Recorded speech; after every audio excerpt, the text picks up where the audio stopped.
Já, mér langar að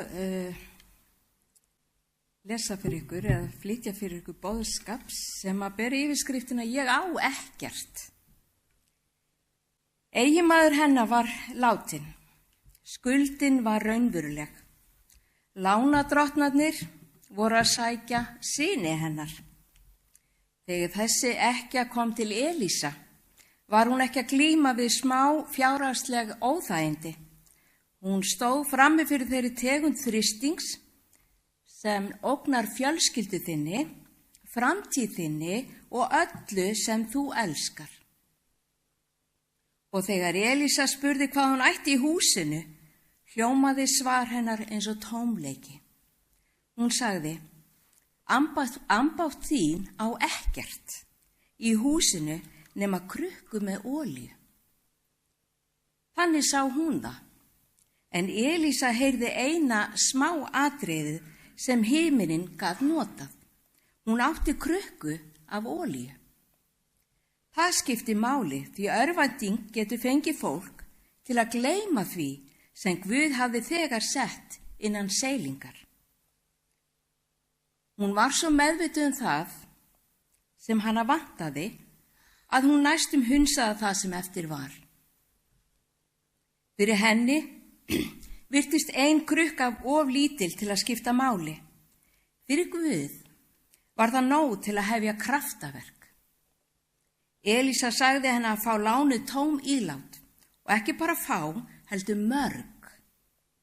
Síðan sagði hann henni að fara inn, loka dyrunum og byrja að hella. Ekki missa þessum punkti, vinir, því að kraftaverkið hófst ekki fyrir framan áheyrendur eða áhorfendur.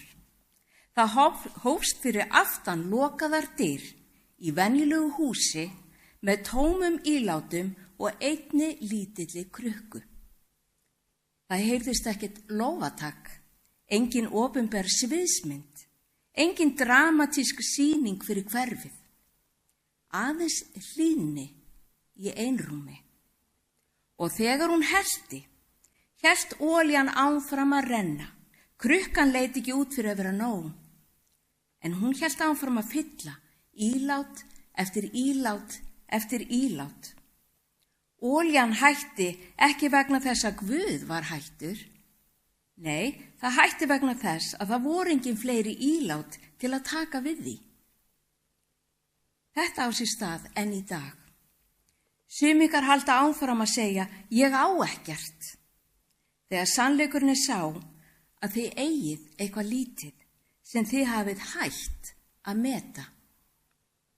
Til að mynda, gjöf, hæfni, fræ, samband, orð frá Guði, lítið af styrk, lítið af trú eða lítið af olíu. Og vegna þess að það lítur ekki út fyrir að vera nóg til að leysa allt vandamálið, haldið þið áfram að hafna því. En lítið er ekki það sama og ekkert. Kraftaverkið var falið í því sem hún var næstum búin að gefa upp. Hættið að mæla framtíð ykkar eftir því hversu tómt herbergið lítur út. Hættu að kalla smáminni ómerkilega þegar Guð gæti verið að biðja þig að hella úr þeim. Hættu að gera ráð fyrir að skorturinn í kringum þig sé meiri en olían sem hann skildi eftir í húsinu þínu. Skuldin var raunveruleg, hættan var raunveruleg og krukkan var lítil.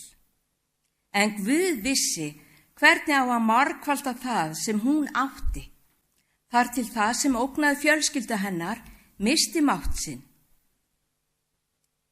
Guð er svo stórkostlegu vinir og við eigum öll aðgang að þessum yndislega föður á himnum sem vakir yfir okkur og sér neyð okkar hver sem hún er.